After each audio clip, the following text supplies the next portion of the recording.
1954년 2월 16일로 갑니다. 어떤 얘기 해주시겠습니까? 네, 1954년 2월 16일은 20세기 대중문화의 아이콘, 헐리우드 배우이자 가수 모델인 마릴린 먼로가 대한민국을 방문한 날입니다.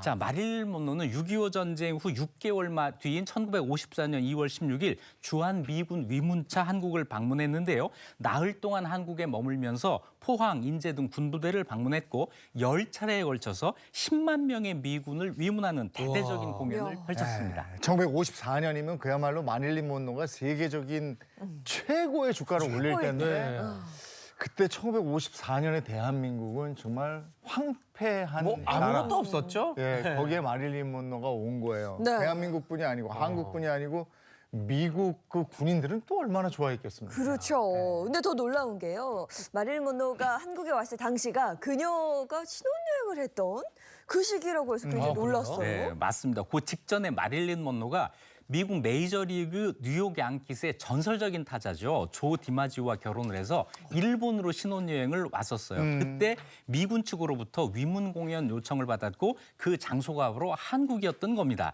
마릴린 먼로는 신혼여행 일정을 변경해서 낯선 땅 한국을 일부러 찾습니다. 그녀 자서전에 따르면 첫날 밤도 치르지 못하고 한국으로 건너왔다.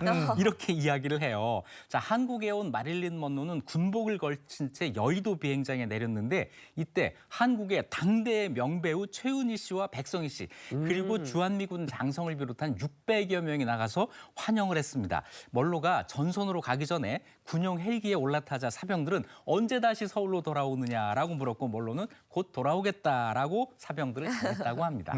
네, 우리 뭐 장병들 보면은 TV에서 보면은 가수나 누구 여가수가 가면 막 난리가 나잖아요. 그렇죠. 이때 최고의 섹시스타 마릴린 먼로가 눈앞에 있으니까 얼마나 난리가 났겠습니까? 마릴린 먼로.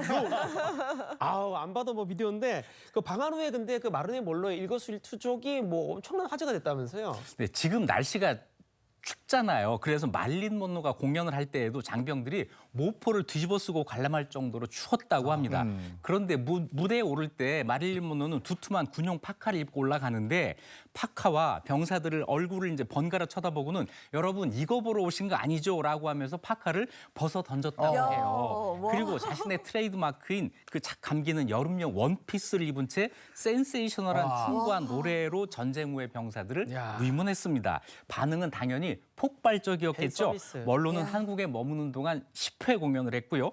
무대가 참 초라했겠죠. 이 초라한 무대 위에서 불평 한마디 없이 멋진 무대를 선사하고 공연 후에는 군인들을 직접 만나서 위로를 했다고 합니다. 진정한 스타네요. 진짜 그러네. 다들 두툼하게 저렇게 입었는데 저 복장으로 무대에 쓴 거예요. 정말 세계적인 스타인 이유가 있었습니다.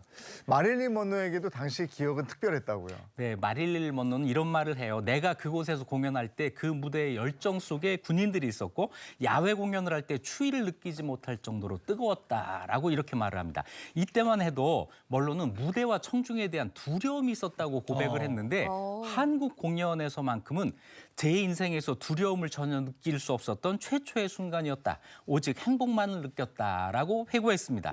또 한 인터뷰에서는 한국이 가장 인상 깊은 나라였다라고 해서 한국에 대한 뜨거운 관심을 표하기도 했습니다. 이야, 아니 이렇게 행복한 기억으로 남았다고 하니까 제 마음이 왜 이렇게 뿌듯할까요? 그러니까요, 예. 괜히 막 자랑스럽고.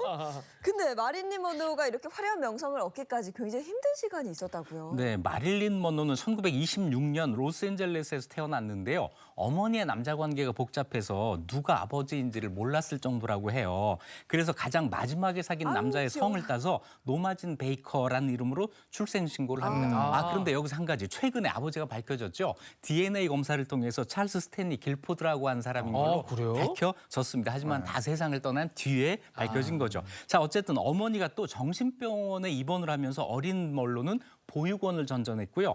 양부모 밑에서 자라면서 불행한 어린 시절을 보냅니다. 생계를 위해서 모델 일을 하게 됐는데 그러다 21살 때 영화에 데뷔를 했어요. 그게 1953년 27살 때 영화 나이아가라라는 데에서 여주인공 로즈 역을 맡아서 발탁이 됐고 스타덤에 곧 올랐습니다. 이 영화에서 허리와 엉덩이를 흔들면서 걷는 먼로 워크를 선보이면서 금발의 섹시 여배우로 확고하게 자리를 잡았습니다. 와. 마릴린 먼로는 그야말로 그 이름 자체가 브랜드가 됐고 지금 나오는 저 화면 외에 지하철 통풍구에서 치마 올라갈 때, 저 그 뒤에 사진은 큰 다 화면. 알죠. 저거죠. 예. 저건 뭐 전 세계 정말 대단했죠. 유명하죠. 다 아는 사진이죠. 예. 네. 데뷔한 다음에 한국에 왔던 거예요. 그리고 그 다음에 1955년 미국에서 개봉한 영화 7년 만에 외출해서 하얀 드레스를 입고 바람이 올라오는 통풍구에서 치마를 손으로 내리누르면서 활짝 웃는 요 사진. 와.